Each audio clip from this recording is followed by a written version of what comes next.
Straight line. Motion is common to everything in the universe. We walk, run, and ride a bicycle. Even when we're sleeping, air moves into and out of our lungs, and blood flows in arteries and veins. We see leaves falling from trees and water flowing down a dam. Automobiles and planes carry people from one place to another. The earth rotates once every 24 hours and revolves around the sun once in a year. The sun itself is in motion in the Milky Way, which is again moving within its local group of galaxies. मतलब जब हम चलते, भागते या cycle चलाते तब हम कुछ मोशन करते. Even when we are sleeping हम एयर अंदर और फिर बाहर लंग्स की सहायता से करते हैं. ये भी मोशन ही है. जब ब्लड फ्लोज होता है आर्टरीज एंड वेन्स में, वो भी एक मोशन ही है. जब ट्रीज़ के पत्ते जब नीचे गिरते हैं तो वो भी मोशन ही करते हैं. Water flowing down a dam, मतलब ऊपर से अगर पानी नीचे ऐसे सरक सरक के आता है, वो भी मोशन करके आता है. ऑटोमोबाइल्स, प्लेन्स जो जो इंसानों को कैरी करती है, वो भी मोशन में ही करती है. अर्थ रोटेट होता है, वो भी मोशन में ही होता है. जो सन है जिसके अराउंड अर्थ रोटेट होता है, वो भी मोशन में होता है. और जो सन है जो मिल्की वे गैलेक्सी में है, वो मिल्की वे गैलेक्सी भी रोटेट होती है. Motion is change in position object with time. How does the position change with time? In this chapter, we shall learn how to describe motion. For this, we develop the concept of velocity and acceleration. We shall continue ourselves to study of motion of objects along a straight line, also known as rectilinear motion. Rectilinear motion मतलब 1D, मतलब एक linear motion है, समझ लो. For the case of a rectilinear motion with uniform acceleration, a set of simple equations can be obtained. Finally, to understand the relative nature of motion, we introduce the concept of relative velocity. In our discussion, we shall treat the objects in motion as point objects.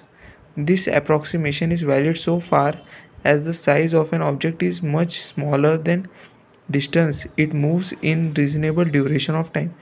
In a good number of situations, the size of objects can be neglected and they can be considered as point-like objects without much error.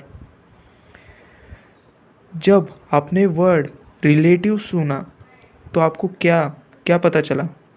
मतलब relative मतलब अलग, मतलब कि एक object है जो हमारे सामने चल रहा है और हम उसके लिए एट रेस्ट में, पर वो हमारे लिए मोशन में, मतलब वो रिलेटिव है. He is relative to us. मतलब a man standing and a bike rider is going in a straight line.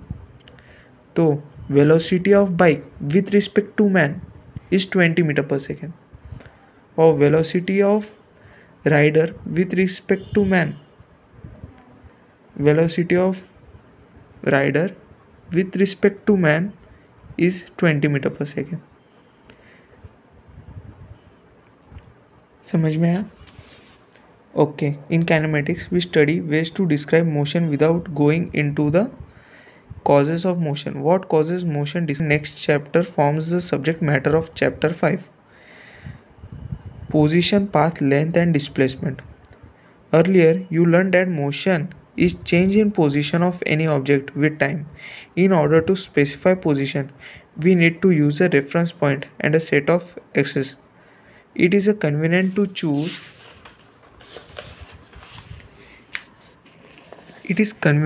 choose a rectangular coordinate system consisting of the three mutual perpendicular axes labeled x, y and z axis. The point of intersection of these three axes is called origin and serves as reference point.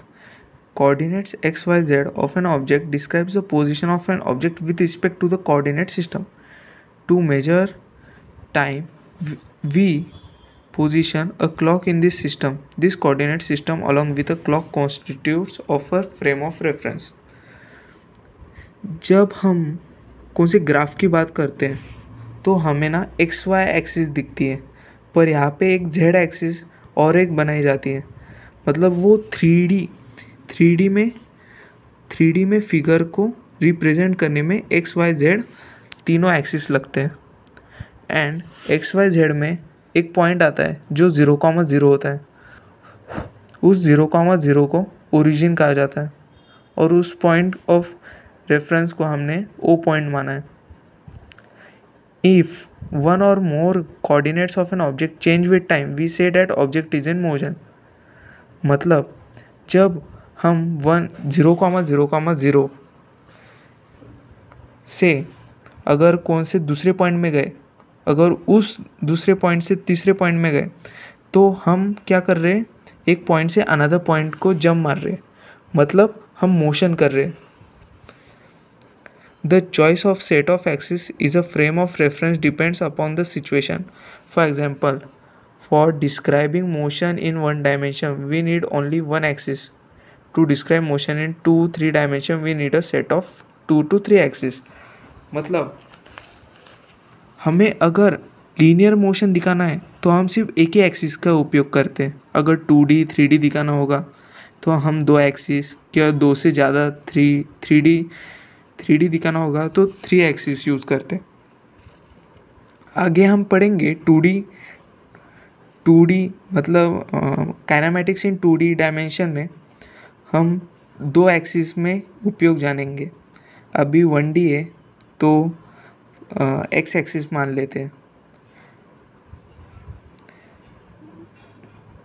कहा था the choice of set of axis is a frame ने description of an event depends on a frame of reference chosen for the description. For example, when you say that a car is moving on a road, you are describing the car with respect to a frame of reference attached to you or to a ground. But with respect to a frame of reference attached with a person sitting in the car is at rest.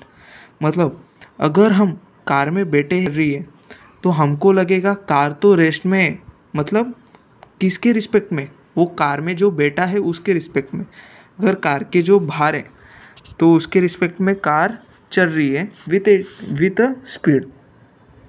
To describe motion along a straight line we can choose an axis, say X axis, so that it coincides with the path of an object. We then measure the position of an object with reference in a conveniently chosen origin, say O, as shown in figure 3.1. Position to right O are taken as positive and to left of O as negative. Following this convention, the position coordinates of point P and Q in figure 3.1 are plus 360 meter and plus 240 meter. Similarly, the position coordinates of P point R is minus 120 meter. आप देख रहे होंगे figure में आपको दिया है OQPR points given है और उसके वैल्यूज़ गिवन है। With the path of the car's motion and origin of the axis as a point from the car started moving. Example, car was at x equals to 0. Car was at x equals to 0. At t equals to 0, let PQR represents the position of car at different instants of time. Consider two cases of motion. In the first case, car moves from O to P. Then the distance moved by car is OP equals to 360 meter. This distance is called the path length traversed by the car. In the second case, the car moves from O to P and then moves back from. During this course of motion, the path length transverse is OP plus PQ equals to 360 meter plus 120 meter equals to 480 meter. Path length is scalar quantity, a quantity that has a magnitude only and no direction. मतलब यहाँ पे बताया गया है कि वो पहले O से P गए, फिर P से Q गए, पर पाथ मतलब डिस्टेंस या फिर पाथ कह लो, वो सिर्फ पॉजिटिव में लेते हैं, उसमें डायरेक्शन नहीं रहता, सिर्फ मैग्नीट्यूड रहता है। And as per of displacement मतलब initial position and final position. अब देखो डिस्प्लेसमेंट के बारे में। It is useful to define another quantity displacement as a change in position. Let x1 and x2 be the position of an object at time t1 and t2. Then its displacement denoted by delta x In time delta t equals to t2 minus t1 is given by the difference between the final and the initial position delta x equals to x2 minus x1.